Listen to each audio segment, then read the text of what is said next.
The Inquisition cannot remain, Ambassador, if you can't prove it was founded on Justinia's orders. This is an inopportune time, Marquis. More of the faithful flock here each day. But allow me to introduce you to the brave soul who risked his life to slow the magic of the breach. Sir Trevelyan, may I present the Marquis d'Aurelion, one of Divine Justinia's greatest supporters. And the rightful owner of Haven. House d'Aurelion lent Justinia these lands for pilgrimage. This Inquisition is not a beneficiary of this arrangement. This is the first I've heard of Haven having an owner outside the Chantry. My wife, Lady Machin of Denner, has claimed to Haven by ancient treaty with the monarchs of Ferelden. We were honored to lend its use to Divine Justinia. She was a woman of supreme merit. I will not let an upstart order remain on her holy grounds. People have been injured. You can't just turn them out onto the snow. And who benefits if they stay? Divine Justinia, Marquis. The Inquisition, not the Chantry, is sheltering the pilgrims who mourn her. Why is the Chantry ignoring the faithful? Because it remains in shock.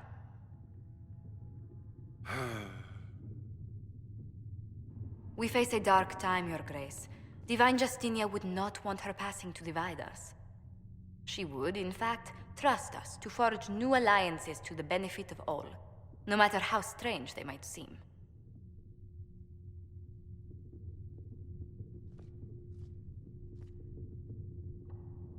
I'll think on it, Lady Montilyet. The Inquisition might stay in the meanwhile.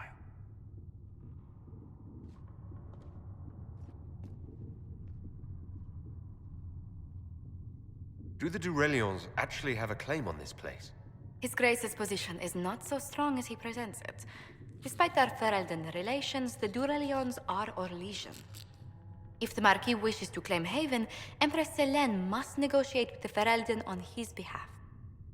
Her current concerns are a bit larger than minor property disputes. I'm so pleased the Marquis isn't tossing us out into the cold. His Grace is only the first of many dignitaries we must contend with. You expect more people in Haven? Undoubtedly. And each visitor will spread the story of the Inquisition after they depart. An ambassador should ensure the tale is as complimentary as possible. May I ask what brought you to work for the Inquisition? Sister Leliana approached me. We've been acquainted for quite some time. For better or worse, being the Inquisition's diplomat has become as interesting as she promised. What sort of dealings have you had with nobility? For some years, I was the royally appointed court ambassador from Antiva to Orlais. The nobility of Thedas is a rather singular sphere. Those I'm not acquainted with, I know through reputation. The Inquisition is lucky to have you as an advocate, Lady Montilyet. Thank you. Let us hope so. Thedas's politics have become agitated as of late. I hope to guide us down smoother paths. But please excuse me. I've much work to do before the day is done. Greetings. How do you and Liliana know each other? We moved through similar circles in Orlais. I believe we actually met in Val Royaux. Leliana was quite an accomplished player of the game by then. What exactly do you mean when you say the game? Forgive me. The game refers to the slow duels of influence among the noble and powerful of Orlais. It's a rather light-hearted name for the matter, but Orlesians are fond of playful touches. What exactly does your job entail? I meet with ambassadors from various factions and countries and cement alliances with them. We are a young cause. Diplomacy is essential to our credibility. Then you speak for the Inquisition with these nobles? I do. Someone must foster goodwill on our behalf, as well as prevent controversy as news of us spreads. How heavily are our actions scrutinized? Make no mistake. Every noble house, every throne, is waiting to see what the Inquisition does next. Many are willing to pledge support, if offers are made in just the right fashion. I intend to see that they are. What business are the Montilyets in exactly? We began as merchants.